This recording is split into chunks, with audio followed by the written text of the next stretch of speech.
Voltamos com a notícia de frente. O Ministério Público de Mato Grosso encaminhou às prefeituras da capital e também de Rondonópolis sugestão para que sejam reformulados os critérios de prioridade da vacinação contra a Covid. Confira na reportagem.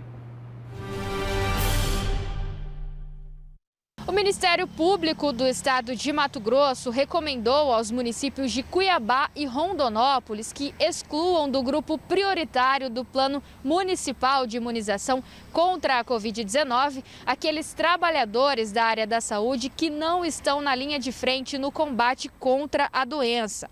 Dessa forma, a orientação é para que sejam emitidos atos administrativos com qualificação restrita da categoria, apenas para trabalhadores da saúde, ou seja, somente quem está atuando poderá se vacinar. O Ministério exige ainda que pessoas do grupo de risco sejam priorizadas, como, por exemplo, os idosos e aqueles que têm comorbidades graves. O documento ainda destaca a importância de adotar medidas para evitar irregularidades na aplicação da vacina. O órgão sugere que sejam definidos alguns protocolos de transparência na aplicação da vacina. O objetivo é que o usuário possa ver a entrada e saída do imunizante, para evitar o que tem acontecido em outros estados onde as pessoas não estão se vacinando e ainda impedir o desvio do estoque de vacinas. Os dois municípios têm até 2 dias para atender à recomendação do Ministério Público de Mato Grosso. As imagens são de Roberto Garcia, com apoio técnico de Jean Carlos. Nayana Bricá para a Notícia de Frente. Nayana, obrigada. Olha, tem essa participação aqui, que aí o Lúcio quer informar o telespectador. Bom dia, Nayara, é Lúcio Haroldo. Vocês poderiam divulgar os 10 nomes da matéria? Eu vou pedir, inclusive, aqui um auxílio para o Wilson Coité, para ele enquadrar aqui, não é? Estão aqui os nomes, o que o telespectador está pedindo aí, ó.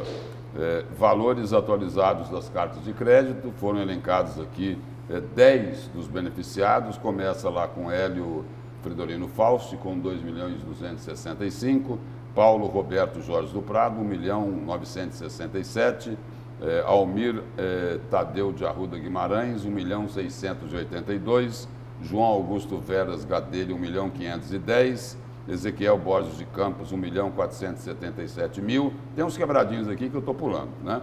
Gerson Natalício Barbosa, 1.477.000. Esther Luiz Peixoto Ferraz, 1.435.000. Marcos Henrique Machado, que agora já é desembargador, né? 1.340.000. Eunice Helena Rodrigues de Barros, 1.235.000. E o Roberto Aparecido Turim, 1.188.000. E mais uns trocadinhos aí, não é? Bom, trocadinho para quem recebeu mais de 1 milhão, mais de 2 milhões. Então estaria satisfeita a curiosidade do nosso telespectador, e todo mundo vai poder conferir isso, tanto no Jornal A Gazeta, como lá no portal Gazeta Digital daqui a pouco. Haroldo, seu destaque. Eu, nesta encarnação aqui, se for contabilizar meu salário, nesta encarnação eu não recebo o que eles receberam em um mês. Nem na outra, talvez. Quase 2 milhões de reais. Talvez nem na outra. Talvez nem na outra. Nós tivemos um juiz aí que recebeu numa virada, você lembra disso? 500 e poucos mil reais numa virada. É impressionante. Não, e agora no final do ano teve muitos magistrados aí que receberam 230, 250, 270, 280. Teve isso também. Mas está tudo certinho, né? Está tudo lindo. Está tudo certinho. Está mantendo na casta privilegiada. Ele diz que não é penduricalho. Não é penduricalho. Não é privilégio, não é mordomia. Até porque é o seguinte, né? A maioria da população brasileira recebe isso por mês. Tudo certo. Tá tudo. Brincadeira, viu? O destaque? Olha, logo após a prisão do Daniel Silveira, acendeu uma luz vermelha no Congresso Nacional, porque lá está cheio de outros parlamentares que certamente também tem o rabo gigante que dá a volta, né? E com um monte de processos para todo lado, e ele disse, olha, nós temos que nos defender aqui.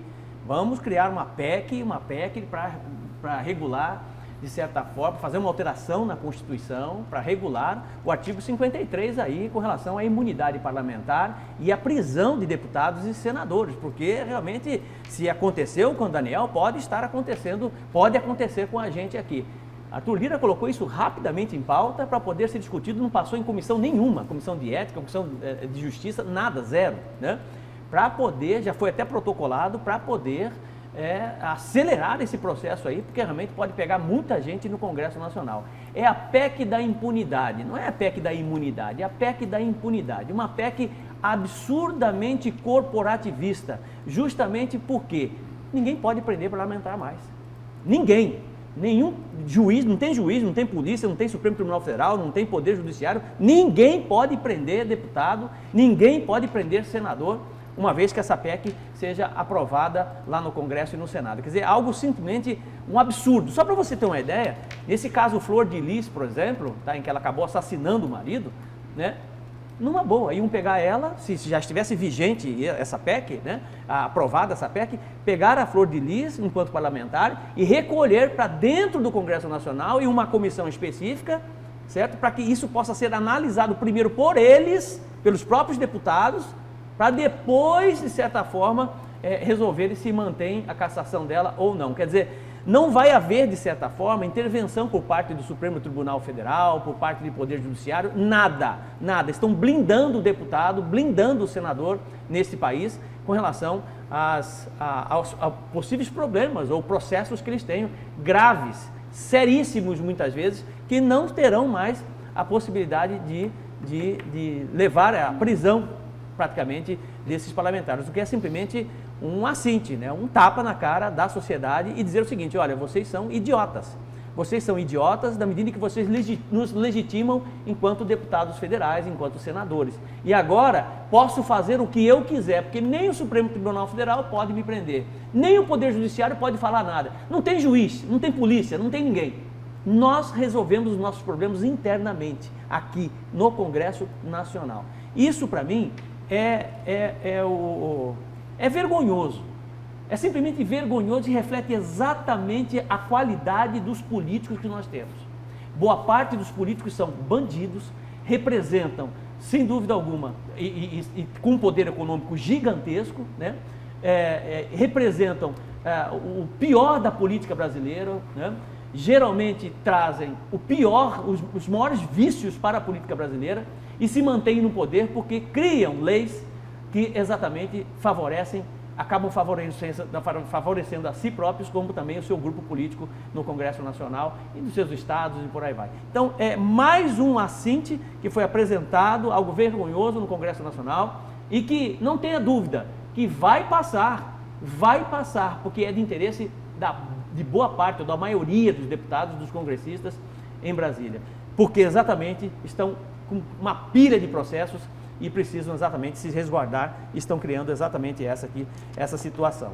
Aqui, pela proposta, um membro do Congresso Nacional não poderá ser preso, a não ser em flagrante por crime inafiançável que esteja previsto na Constituição. De acordo com a justificativa do projeto, o intuito é deixar claro que a prisão em flagrante de parlamentar pode se dar em somente uma hipótese, quando se tratar de crime que a própria Constituição defina como inafiançável. E aí o seguinte: e se realmente se configurar crime, será resolvido dentro do Congresso Nacional. É isso. Não, e só complementando o Haroldo aí, Nayara, olha só a brincadeira, né? A brincadeira. De acordo com essa PEC, se um parlamentar for preso, ele fica sob os cuidados, sabe de quem? Sabe de quem? Não é de nenhum magistrado, não. Não, ninguém. Ele fica sob os cuidados da Câmara e do Senado. Exatamente. No caso da prisão em flagrante, o deputado ou o senador deverá ser encaminhado, sabe para onde?